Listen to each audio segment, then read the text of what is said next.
Operasi Senyap Elit. Gabungan TNI menghancurkan dua markas OPM Puncak di Kampung Kunga, Distrik Ilaga dan Kampung Gunalu Distrik Onerik Kabupaten Puncak, Papua Tengah. Dalam operasi ini, pasukan hantu TNI menembak mati seorang komandan batalion OPM, dua serdadu yakni Lison Murib alias Limar, Alas di Kampung Kunga dan Alena Murib alias Alerit Murib di Kampung Gunalu. Lison Murib merupakan buronan. Namanya masuk di PO Polri sejak April tahun 2020 karena terlibat penembakan warga sipil di area parkir gedung UBI 1, Kuala Kencana, Mimika, pada 30 Maret tahun 2020. Lalu tahun 2021, ia kembali muncul di Kabupaten Puncak sebagai Danyan Kunga, memperkuat struktur bersenjata OPM di wilayah tersebut.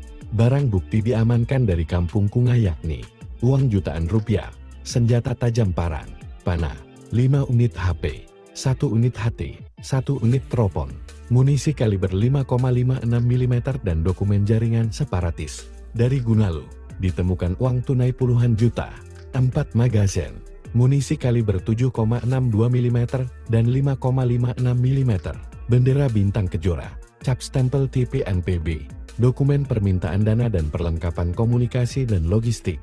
Diduga itu merupakan dana ilegal dan hasil merampas. Kapuspen TNI Majen TNI Kristomei Sianturi menjelaskan, operasi ini merupakan bagian dari pelaksanaan tugas pokok TNI dalam operasi militer selain perang ONSP, sebab diatur dalam Undang-Undang Nomor 3 Tahun 2025 tentang perubahan atas UNU 34 Tahun 2004 tentang TNI. Ia menegaskan, seluruh tindakan prajurit dalam operasi ini dilakukan profesional, terukur, dan sesuai dengan peraturan yang berlaku. Namun, di luar aspek penindakan, Kristomei menegaskan konsisten menjalankan pendekatan teritorial yang humanis dan dialogirem. TNI tetap menyambut dengan tangan terbuka apabila ada anggota OPM yang menyadari kekeliruannya dan ingin kembali ke pangkuan NKRI dan bersama-sama membangun Papua demi masa depan masyarakat Papua yang lebih damai dan sejahtera, ujarnya.